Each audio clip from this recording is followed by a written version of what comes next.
Bonjour à toutes et à tous et bienvenue pour cette étape de ville qui fait suite directe à la dernière partie de l'aventure du piège les amis et qui va précéder la sépulture de Baraktor. Oui, les choses sérieuses vont commencer. J'entame la dernière ligne droite enfin du chapitre 1. Il faut savoir que les quêtes qui vont venir, je ne les ai jamais jouées. Même pas quand j'étais petit, rien du tout. Donc ça me tient à cœur particulièrement de les jouer, les amis. Alors, on va tirer assez rapidement 4 cartes étape de ville au hasard et on va voir ce qu'il en est, les amis. C'est parti. Le deck étape de ville est ici. Je vais prendre cette carte, je vais prendre cette carte, je vais prendre cette carte, la première, pourquoi pas, et celle-ci. Voilà. Donc c'est le hasard le plus total. Les héros avaient comptabilisé la somme rondelette de 2036 pièces d'or. Si vous avez suivi les aventures. Si ce n'est pas le cas, vous avez une playlist, vous pouvez aller vous retaper tout depuis l'épreuve. Vous allez voir d'ailleurs que l'épreuve, hein, ce n'est pas la qualité optimale hein, d'une partie comme celle que je peux faire aujourd'hui. Alors, on va retourner toutes ces cartes. Donc nous avons la forge, nous avons un larcin, nous avons un marché et nous avons une échoppe, les amis. Voilà. Ici.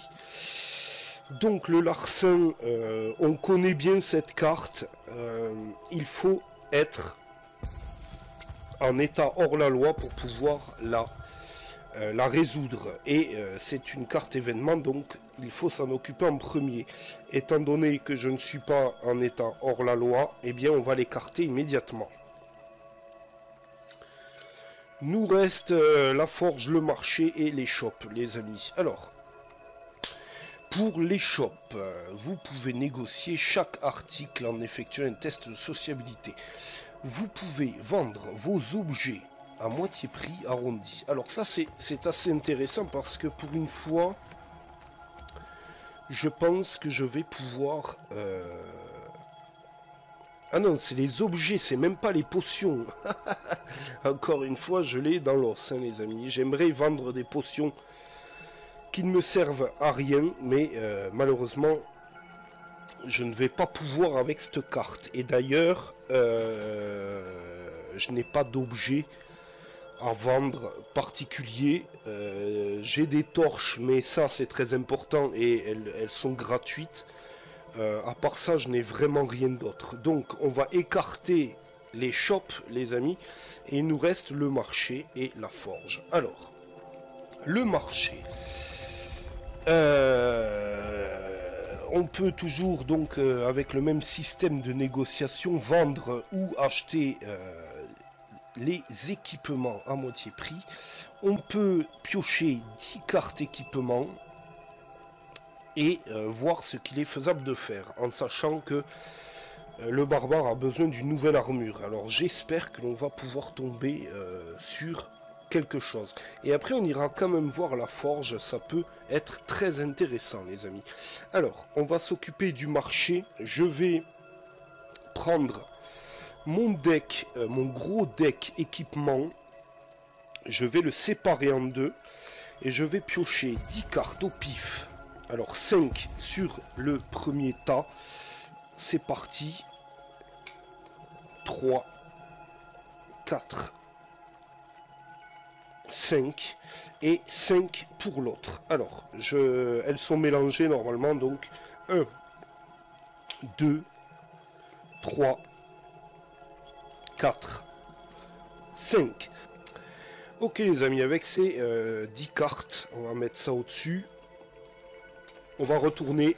Donc on a une armure de cuir, c'est cool, on va pouvoir certainement la racheter. On a une dague, on a une gourde d'eau. On a un bandeau de cuir, ça c'est sympa, on a des couteaux de lancer, ça c'est plutôt sympathique tout ça. On a un fléau d'armes, on a de la poudre noire, on a un pagne, on a une tunique de jute, Et on a des gantelets de plate, les amis. Alors, ce qui va m'intéresser, moi, c'est très très clair. C'est très très clair. On va déjà écarter le pagne. Les couteaux de lancer... les couteaux de lancer, est-ce qu'il serait nécessaire de les avoir? Je ne sais pas. Est-ce que le nain peut les utiliser? Ça c'est bien. Le barbare également. L'elfe. Donc c'est plutôt intéressant. On va le mettre de côté, mais ce n'est pas la priorité. Le fléau, la poudre noire, la tunique de jute vont être écartés. Cela ne va pas m'intéresser plus que ça. La dague va être écartée également. Et voilà probablement les 4 articles qui vont passer en priorité, les amis. Avec donc l'armure de cuir, la gourde d'eau. Les gantelets de plate et le bandeau de cuir. Le bandeau de cuir très important, enfin sympathique en tout cas sur mon système, qui permet simplement d'avoir de pouvoir attaquer en premier un monstre errant lorsqu'il apparaît devant nous. C'est tout simple, hein. En général, un monstre errant, lorsqu'il apparaît devant vous, c'est lui qui a l'initiative.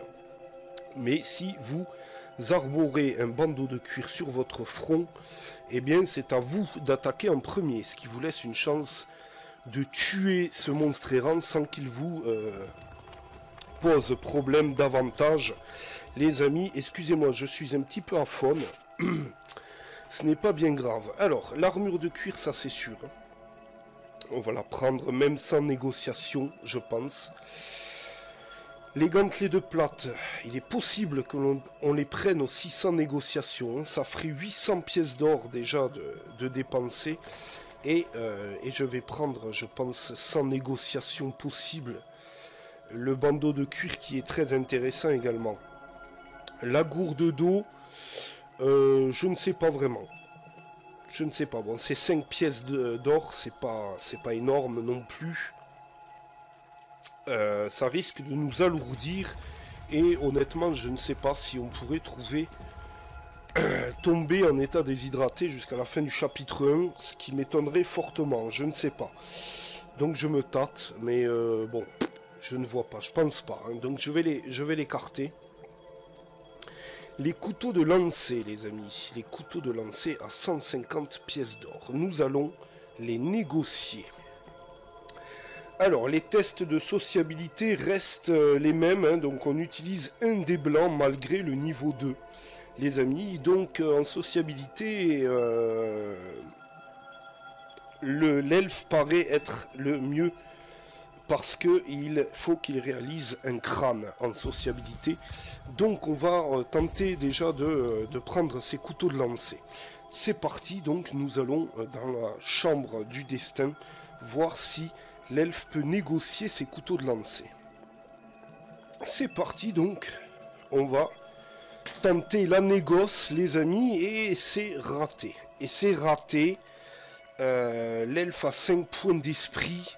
Est-ce que ça vaut le coup de sécher un point d'esprit pour relancer? Je ne sais pas.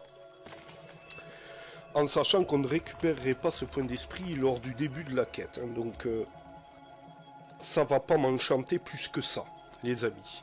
Donc on va retourner au point de départ. Ok.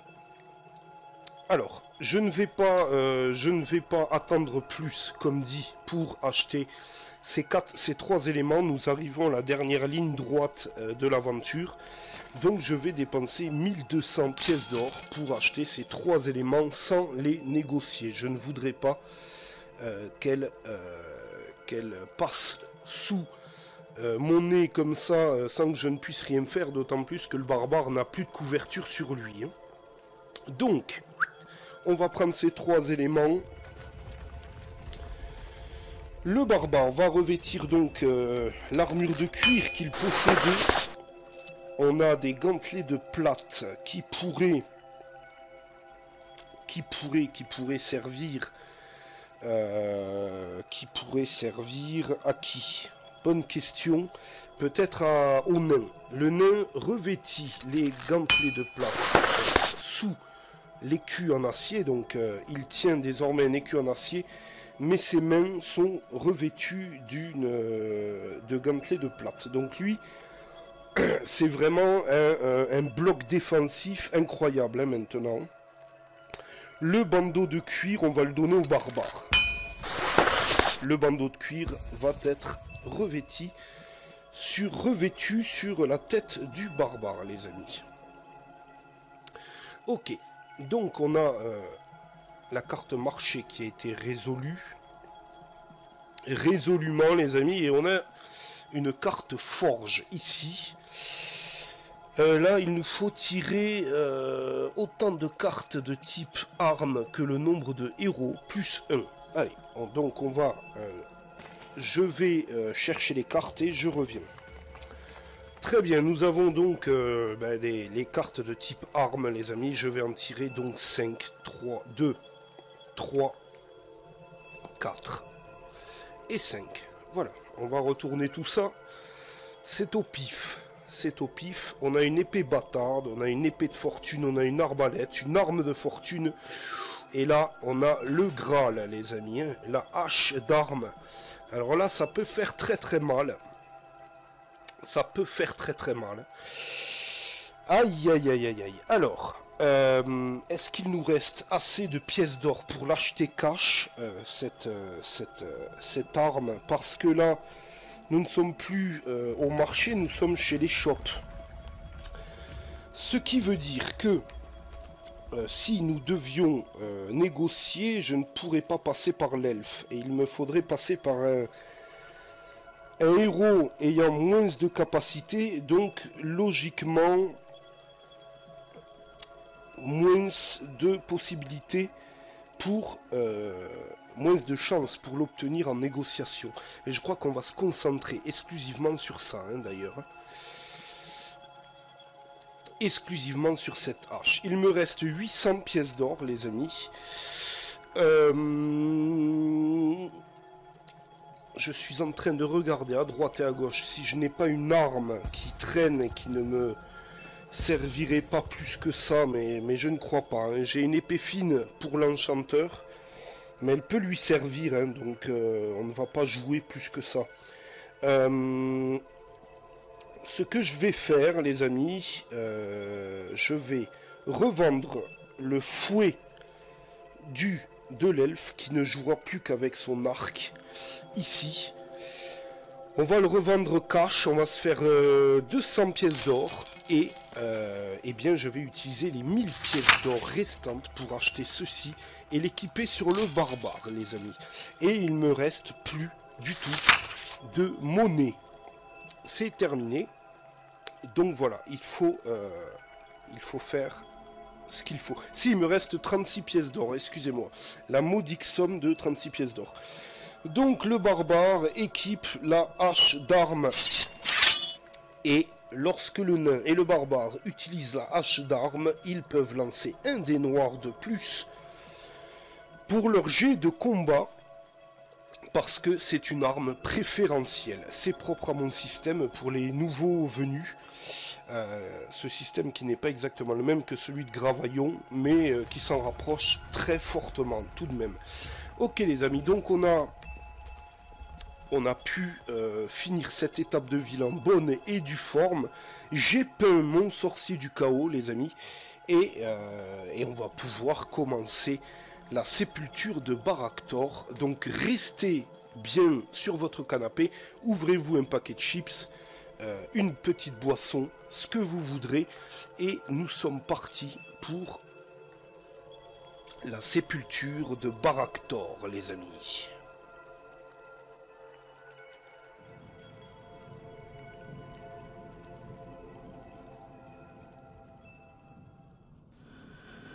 La guerre avec les orques de l'Est se prépare, et l'empereur doit rallier le soutien des petits royaumes en vue d'un conflit imminent. À cette fin, il lui faut trouver l'ancienne étoile de l'Ouest que portèrent les rois des légendes ainsi que Rogar lorsqu'il affronta Morcar dans les temps passés. Celui qui trouvera ce diamant recevra 300 pièces d'or. Le joyau se trouve à Barak-Thor, lieu de repos du seigneur sorcier. Ce dernier était également connu sous le nom de roi des morts, serviteur tout-puissant de Morcar, que pourfendit autrefois le fer de l'esprit, seule arme contre laquelle il ne peut rien. Bonjour à toutes et à tous les amis, on est donc parti sur le début de la sépulture de Barak-Thor les amis, et ça va être une quête où je vais un peu serrer les fesses. Pourquoi? Parce que sur mon système, je ne peux pas chercher de passage secret dans les couloirs. Donc j'ai une chance sur 4 de rester bloqué dans ce donjon, les amis. Et on va le jouer ainsi. Je n'ai pas rajouté de pièces parce que je trouvais que ça en valait la chandelle, étant donné que nous sommes dans la sépulture du seigneur sorcier, les amis, et que les choses vont être rudes et ça va être une épreuve. Ok, alors, on va commencer simplement un déplacement et on va ouvrir la première porte, les amis. On va voir, j'ai 3 cartes matrice rouge dans le paquet. Tout le reste, c'est de la matrice orange. Donc ça va cartonner sévère, quoi. Je pense. Hein. Nous avons donc l'elfe qui est équipé d'une armure de cuir revêtue d'une cape, qui a son casque elfique, qui a son arc et son carquois bien équipés, son anneau de retour. Les amis, donc il ne tient pas de torche. L'enchanteur tient une torche de la main gauche et son bâton de la main droite. C'est le seul qui va pouvoir nous éclairer dans ces souterrains obscurs. Il est revêtu de sa cape de Taylor. Le nain, lui, a un casque, une cotte de maille, des gantelets de plate, un écu en acier et est armé de sa hache de combat. Et quant au barbare, lui, on l'avait vu, hein, il est revêtu de son armure de cuir sans manches, avec ses bras musculeux, nus. Il a les bracelets de Durgen au poignet. Il a sur le front le bandeau de cuir et il est armé de la hache d'armes à double tranchant, arme à 2 mains. Donc lui non plus ne pourra pas porter de flambeau, donc il va falloir rester tout près de l'enchanteur, et de toute façon, de manière générale, on reste souvent tout près de l'enchanteur pour le protéger, parce que lui nous protège justement. C'est paradoxal, mais c'est vrai, c'est ça, en vrai. Donc on va y aller. Alors j'ai un énorme tank dans l'équipe, hein, le nain, et j'en ai un deuxième, c'est le barbare. J'espère que ça va bien se passer, les amis. Mettez déjà un pouce bleu sur la vidéo, parce que il se pourrait bien que ce soit la dernière. Je n'espère pas, bien entendu, mais est-ce que le chapitre va s'arrêter là? On va le savoir bien assez tôt. C'est parti, je lance un dé de déplacement, et nous allons parcourir le premier endroit inexploré de ce donjon. Business, c'est sérieux les amis, ça rigole pas. Allez, c'est parti. Donc le barbare va exécuter un déplacement de 5 plus 9, ce qui lui fait 14 de déplacement. Il y en a largement de quoi faire, hein, d'ailleurs. 1, 2, le barbare ouvre la porte et le barbare pénètre, les amis. Oui, c'est ça. 1, 2, 3, il pénètre dans le nouveau lieu inexploré. La tension est palpable. Des cris d'outre-tombe désincarnés se font entendre au loin. L'ambiance est pesante, il fait sombre, il fait froid. Et l'on sait déjà que l'on ne devrait pas avoir mis les pieds ici. Carte donjon, donc c'est parti. Et c'est un couloir hanté avec 2 portes fermées à clé. Nous voici donc dans le couloir et le barbare va devoir déjà tirer un jet de piège après avoir terminé son déplacement. Donc 1, 2, 3, 4, 5, 6, 7. Le barbare qui va se rendre tout de même au fond du couloir ici et qui va tirer son jet de piège, les amis. Son jet de piège pour savoir s'il se prend les pieds dans le couloir, les copains. C'est parti, donc c'est parti. Serious business, les amis, serious business. Hein.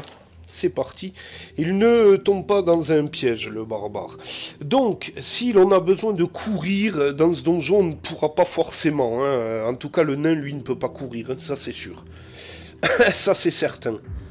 Voilà, le barbare est là. Le barbare est là. Est-ce qu'il défonce la porte de suite? Il n'en est pas vraiment question. Il va tenter simplement de sécuriser le couloir. C'est parti.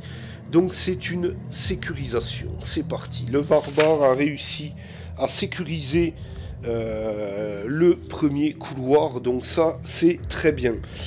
Il a fait son action, le barbare, il a fait son action. Il est temps pour l'enchanteur d'avancer. L'enchanteur qui a 6 de déplacement. 1, 2, 3, 4, 5, 6. L'enchanteur qui ne se déplacera qu'avec ses dés. Ses points de corps. Le nain qui va faire de même, on ne va pas jeter les dés. 1, 2, 3, 4, 5, 6, qui va venir aux côtés du barbare, ici. Et notre ami elfique qui va faire de même. Inutile de jeter des dés, ça ne sert à rien dans l'immédiat. 1, 2, 3, 4, 5, 6. Et l'elfe qui peut venir aux côtés de l'enchanteur, ici même. Voilà. Et c'est ainsi, les amis, que le premier tour de ce donjon va se terminer. Piste d'événement. C'est un bouclier et ça n'avancera pas. Le barbare, donc, il va tenter de forcer la serrure. C'est parti, nous avons une carte comme ceci. Il faut faire donc sauter 3 points de vie à cette porte. C'est une serrure rouillée. Et le barbare a des arguments, donc le barbare va pouvoir s'exprimer. Le barbare a la bagatelle de 3 dés noirs et 3 dés blancs pour essayer de taper cette porte. Donc normalement elle devrait sauter dans les plus brefs délais. Avec sa hache à deux mains, le barbare arme son bras et s'élance pour fendre la porte. Premier essai, donc c'est parti. On a 3 crânes. 3 crânes. Donc, la porte se défend avec 3 dés blancs. On va voir de suite si elle parvient à se défendre. Et elle ne se défend que de 1, la porte, très clairement. Donc, elle perd 2 points de vie, il lui en reste 1. C'est parti, donc, hein, on reprend. La deuxième tentative du barbare. Et là, cette fois-ci, je pense que la porte devrait, sans problème, sauter. Donc, il fait 4 crânes, il ne lui reste que 1 point de vie. Elle a 3 dés blancs pour se défendre. Logiquement, il restera un crâne pour la terminer. Donc c'est fini, la porte se fend dans un fracas assourdissant qui résonne dans le lieu et les héros vont pouvoir pénétrer dans le nouveau lieu ainsi découvert.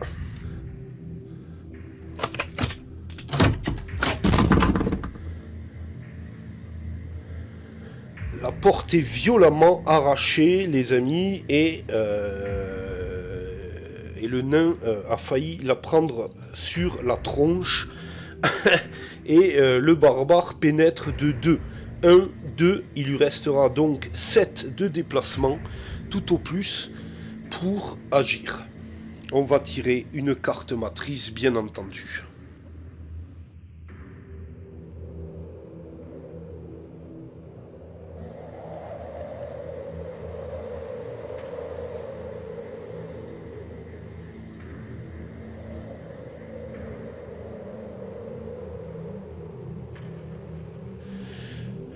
Carte matrice, non, je dis n'importe quoi. Carte donjon, les amis, carte donjon. C'est parti, donc. C'est un couloir en L avec une carte matrice, et c'est un couloir en cul-de-sac, les copains. Donc, premier danger devant nous qui va montrer le bout de son nez. Très bien les amis, le barbare vient de pénétrer, donc il lui reste 7 de déplacement. On a une carte matrice à voir. Donc d'entrée de jeu, il y a 3 zombies et un changement de population. C'est une carte rouge que l'on va... Ah oui, et il y a une gargouille qui traîne au fond là. Ça va dégazer les amis, ça va dégazer. Je le sens mal hein, quand même, hein. Je le sens très très mal. Hein. Voilà, tout ce joli monde a été placé, je ne sais pas si vous voyez, mais d'entrée de jeu, on ouvre la porte, il y a la gargouille qui est à côté du barbare. Et d'ailleurs, avec leur largesse, ils ont bien du mal à se tenir côte à côte dans le couloir. Les zombies sont autour également, il y en a un au fond. Le barbare n'a pas le choix, il va devoir tirer ses dés de piège et affronter la gargouille. Alors, je dois relever une erreur, encore une de plus, hein, que j'ai faite tout au long du dernier scénario du piège, les amis. Étant donné que les torches n'éclairent pas, en fin de compte, les zones adjacentes, elles éclairent uniquement les zones dans lesquelles elles se trouvent. Et c'est la lanterne qui couvre les zones adjacentes. Tout à l'heure, j'en avais une en étape de ville, j'aurais pu la prendre, mais je n'ai pas réfléchi une seule seconde. Donc, ce qui veut dire que là, le barbare a 3 dés blancs de piège à tirer dans ce couloir, et qu'il va perdre un dé blanc en attaque contre la gargouille. Eh bien, écoutez, c'est parti.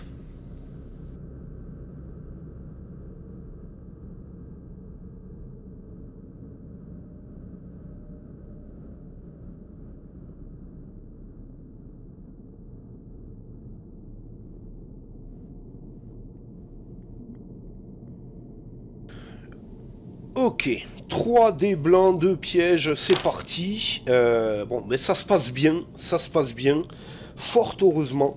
Donc 3 dés noirs et 2 dés blancs, au lieu de 3 dés noirs et 3 dés blancs, pour notre ami barbare. Alors, attendez, je raconte peut-être des bêtises.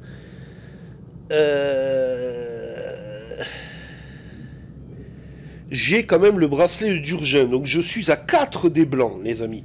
J'ai le bracelet d'Urgin qui offre un dé blanc, l'âche d'armes qui offre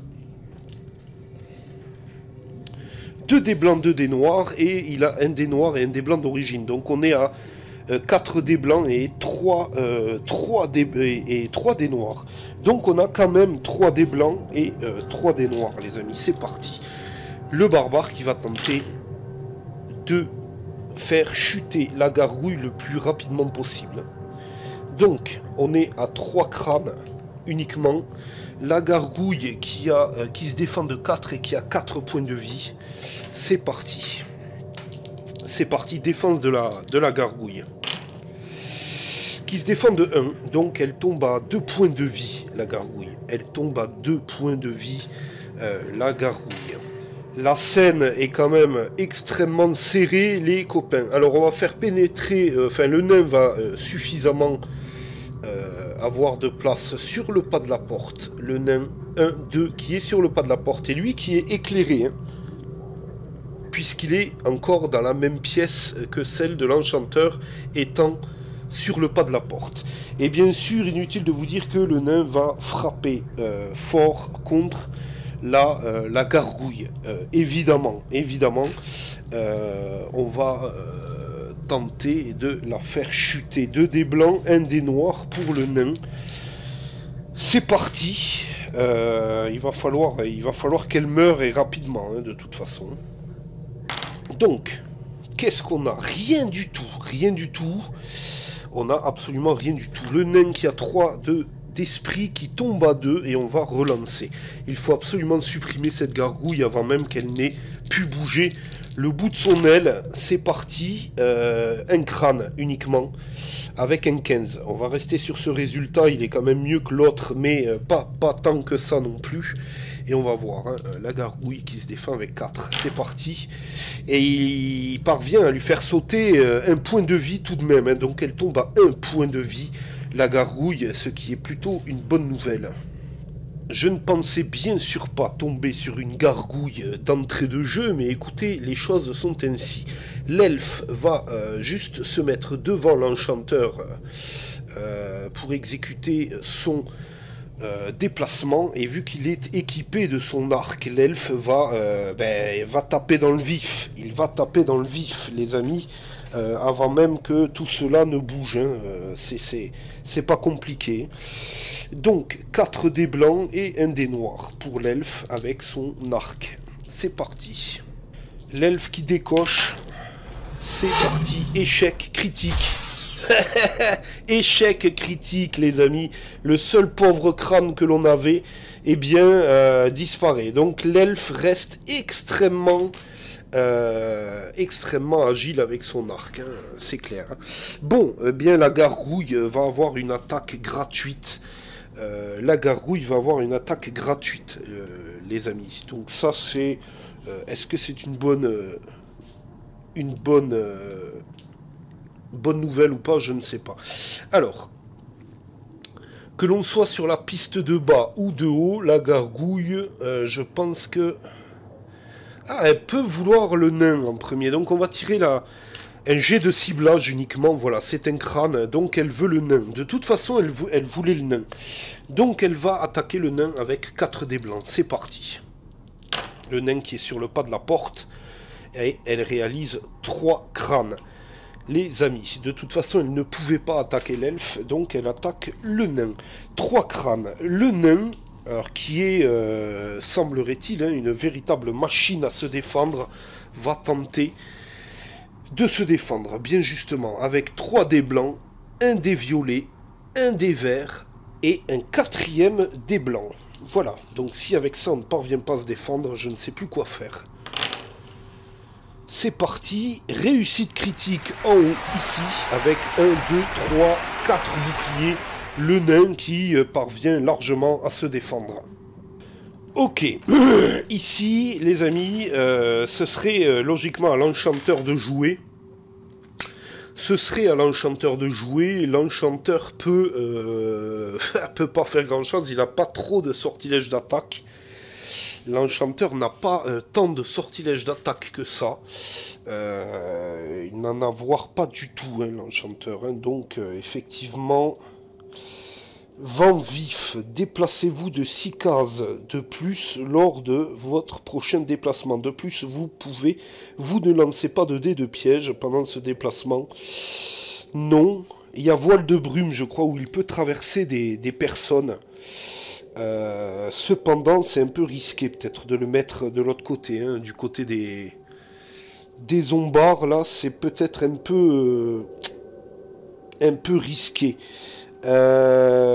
Tempête. Une tempête se lève et enveloppe une figurine de votre choix qui passera son prochain tour, à moins qu'elle n'obtienne un crâne noir en lançant un dé blanc. La tempête enveloppe 2 figurines de votre choix au niveau 2. Très bien, donc les amis, l'enchanteur va jeter tempête. Il va se déplacer, bien entendu, et se mettre juste derrière le nain. Et va viser la gargouille. Ou non. Il va pas viser la gargouille, elle va viser le zombie qui se trouve ici. Parce qu'ils sont, mine de rien, très dangereux, les zombies. Hein. Ils laissent des cartes maladie, les amis. Donc, une tempête éclate dans le couloir. Voyons voir si ce zombie parvient à s'en défendre. S'il ne se défend pas, il sera retenu et passera son tour pour les... Ah oui, c'est 2 figurines. Donc, on va considérer que on va essayer d'arrêter ce zombie... et ce deuxième zombie, les amis. On va essayer d'arrêter les 2 zombies ici. C'est parti, je vais lancer donc 2 dés blancs dans la salle du destin. C'est parti. Personne n'arrive à contrer le sortilège, les zombies sont pris dans une tempête magique et ne parviennent plus à bouger lors des 2 prochains tours. Et ça tombe bien puisque c'est à eux de jouer maintenant. C'est à eux de jouer et donc on n'a que celui-ci au fond qui va pouvoir s'activer. Il a 5 de déplacement. 1, 2, 3, 4, 5. Il peut venir là. Il peut venir là. Et lance un râle d'outre-tombe quand il voit qu'il ne peut pas aller plus loin. Ses yeux sont vitreux. C'est absolument horrible, les amis.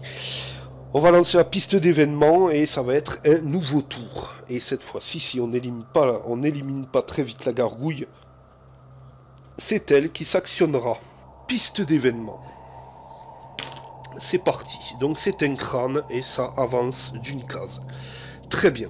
Au moins, on a une piste de ciblage, les amis. On va utiliser donc les compétences du barbare pour frapper à nouveau la gargouille. C'est parti. Immédiatement, il va falloir faire le ménage là-dedans. Waouh, on est passé tout proche de l'échec critique. Cependant, on a 1, 2, 3, 4, 5 crânes. Alors que la gargouille ne se défend qu'avec 4 dés, la gargouille est positivement éliminée. La gargouille est donc éliminée, le barbare pourfend sa tête à l'aide de sa hache à 2 mains. Littéralement, la gargouille n'a rien pu faire. C'est monstrueux, les amis. Le nain va s'approcher de l'un des 2 zombies. D'accord. Les zombies, je pense qu'ils peuvent quand même se défendre, hein, à mon avis. Donc le nain vient ici et va attaquer le zombie qui est juste devant le barbare.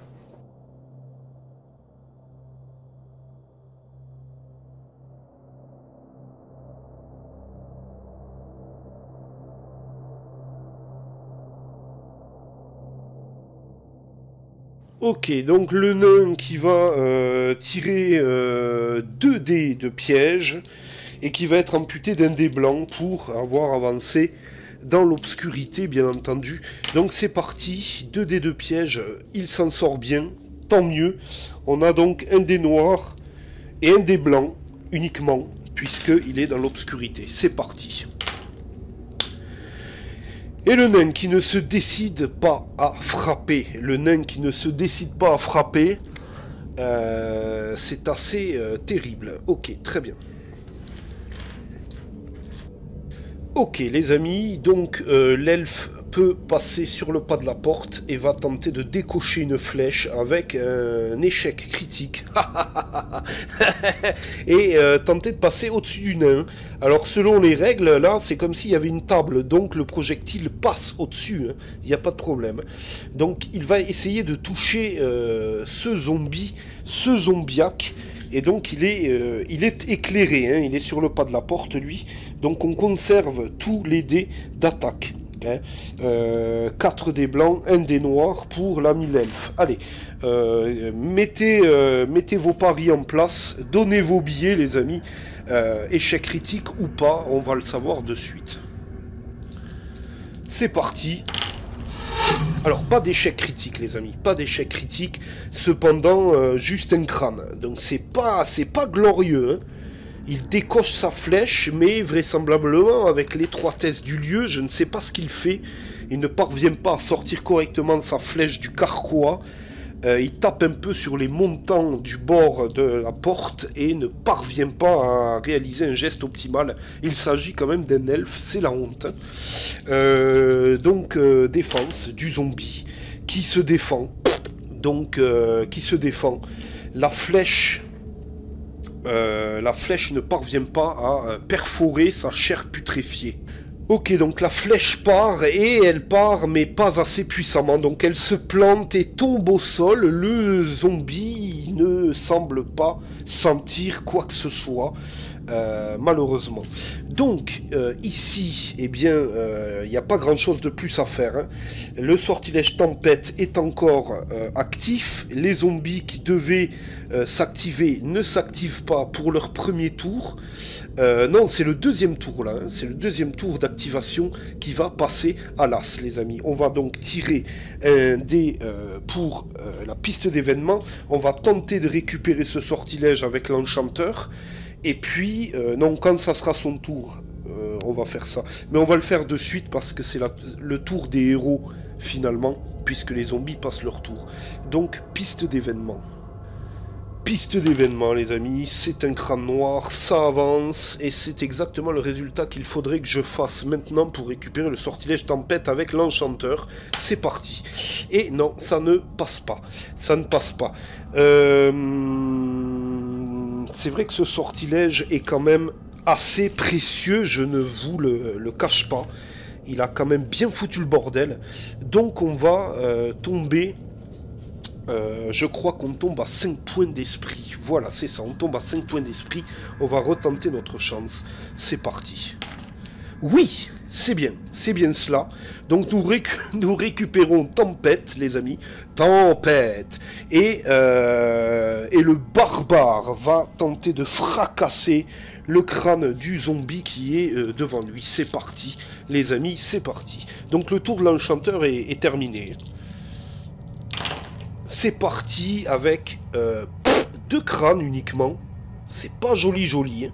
C'est pas joli tout ça. Hein. 2 crânes avec tous les dés qu'on a. On en a peut-être trop et le jeu considère que ça ne va plus, quoi. Zombie, la défense du zombie, c'est parti. Il se défend de 1, le zombie, mais n'a que 1 point de vie. Voilà, donc le zombie meurt. Et donc le zombie tombe à terre, finit de grogner et c'est terminé, les amis. Un zombie mort est mort, mais souvent il se relève. Donc gare à nous, évidemment. Le barbare qui va rester à sa place, il ne va pas bouger dans l'immédiat car il pourrait bien tirer 3 dés de piège, donc c'est un petit peu risqué. On va juste tourner le nain comme ceci, ou le nain va devoir y aller. Le nain va devoir y aller, il n'y a pas photo. Hein. Attendez, que je réfléchisse. Non, le nain va s'attaquer à celui-là. L'elfe pénétrera, tirera 2 dés de piège et tentera un coup avec son arc sur l'autre. Espérons qu'on touche celui-ci. Parce qu'on n'a pas beaucoup de dés d'attaque avec le nain. Pour le coup, c'est parti. Le nain qui tente d'asséner sa hache sur le crâne du zombie. Il y parvient, plus ou moins. Est-ce que le zombie va se défendre? On ne sait pas. Le zombie ne se défend pas, les amis. Le zombie ne se défend pas. Donc le zombie a le crâne fendu, de la cervelle se déverse un peu sur les murs, un peu partout. C'est pas joli à voir et il tombe au sol et ne semble pas vouloir se relever. Son corps a quelques spasmes et puis c'est terminé. L'elfe 1 qui va se mettre juste là, l'elfe, et qui va pouvoir tirer sa flèche sans aucun problème sur le deuxième zombie qui est ici. Et donc 2 dés de piège pour l'elfe qui tend son arc et va décocher sa flèche. C'est parti. 2 dés de piège pour l'elfe qui peut tomber potentiellement dans un piège. Donc avant même, alors qu'il décoche un piège, son arc, il stresse quand même, mais tout va bien. Tout va bien et il ne se passe rien. L'elfe ne risque rien. Donc 3 dés blancs et 1 dé noir. C'est cela. Allez, c'est parti. Donc la flèche part à travers le couloir au-dessus du nain et ne fait qu'un crâne, ici. Donc voilà, une fois de plus, ce n'est pas un résultat satisfaisant. La tension est là.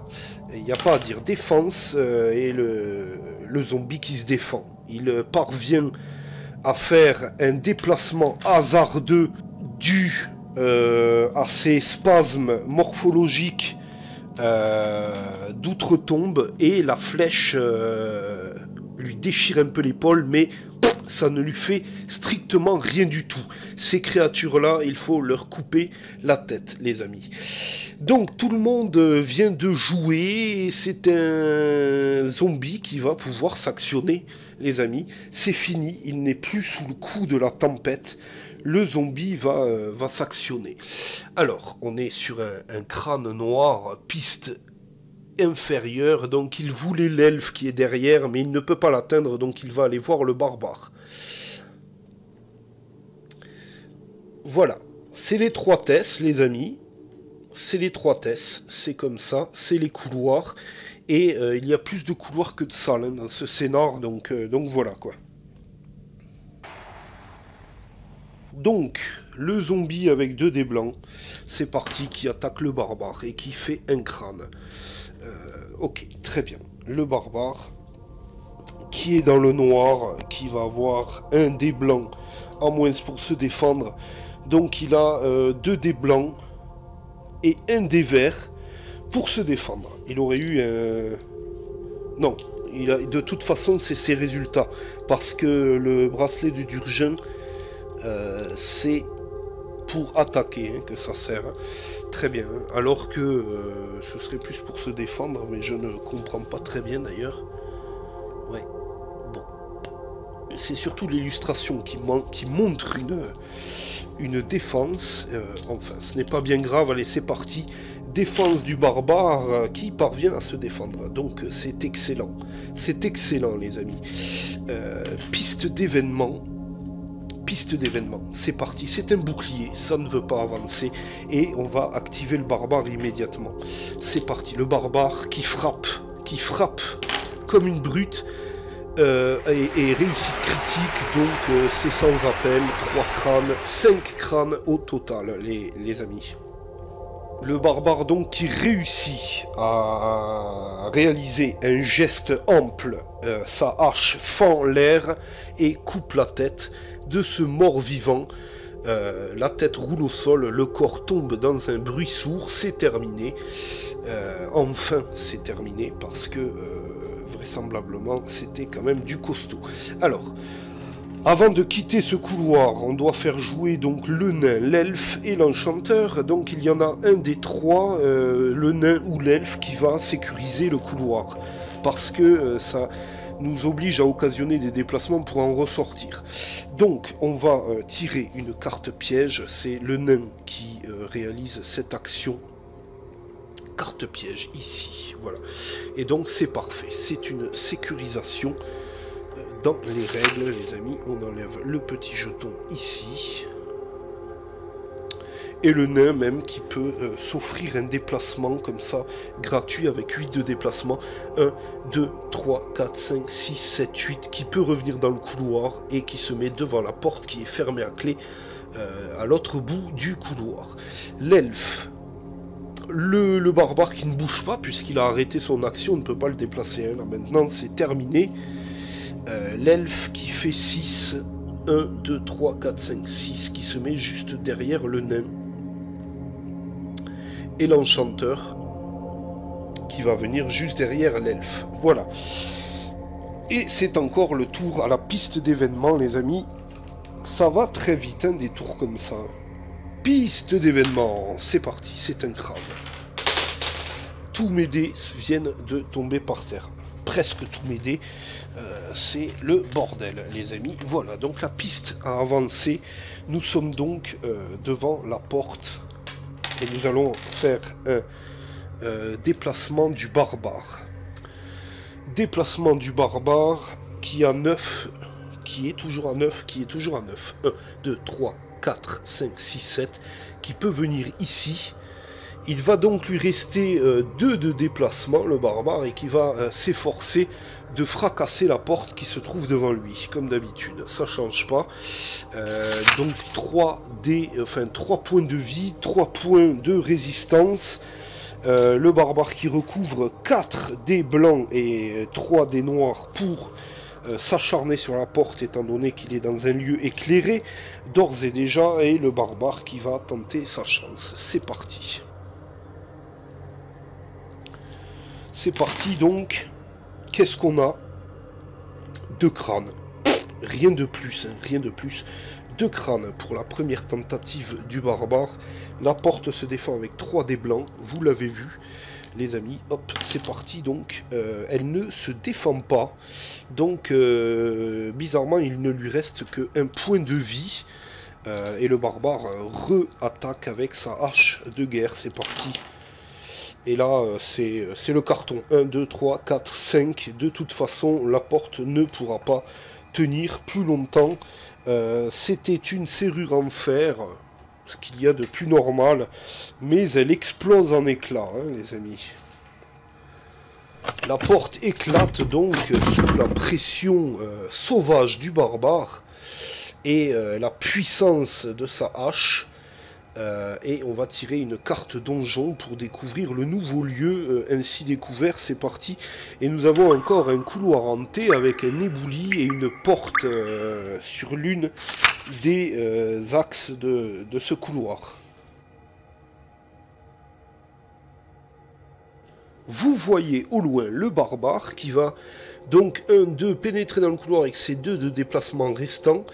Il se trouve à nouveau dans un lieu non éclairé, les amis, donc c'est assez gênant pour lui, puisqu'il va devoir tirer un dé de piège avec 3 dés blancs à nouveau. Est-ce que c'est une bonne solution? Pas vraiment. J'aurais dû arrêter son déplacement et faire pénétrer peut-être l'enchanteur.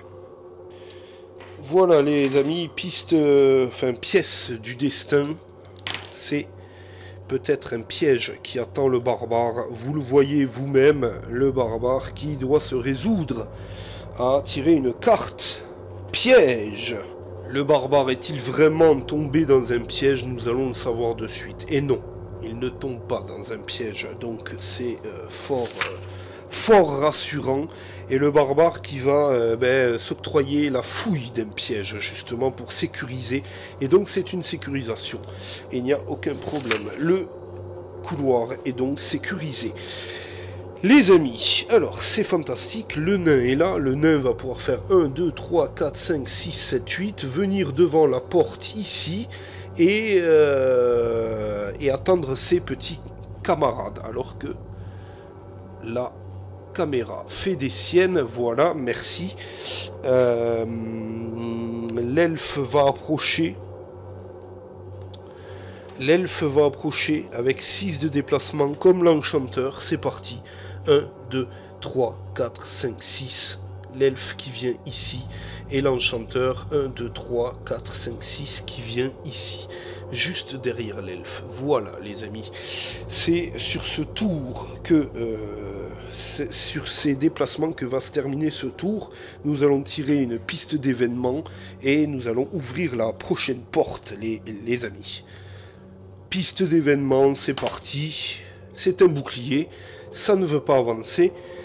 Est-ce que c'est positif ou pas? Je n'en sais rien. En tout cas, ça n'avance pas. On a donc le nain qui ouvre la porte devant lui, porte qui n'est pas fermée à clé.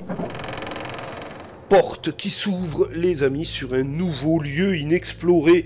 Carte donjon, c'est parti. C'est à nouveau un couloir long qui va vers une porte. Tout simplement. Rien de plus, rien de moins. Le nain qui est tout au fond du couloir, les copains, et qui va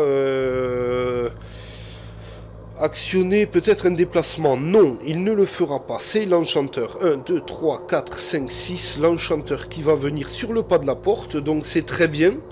Parce que l'enchanteur donc éclaire sur un pas de porte autant le couloir que l'autre couloir derrière. Très logiquement.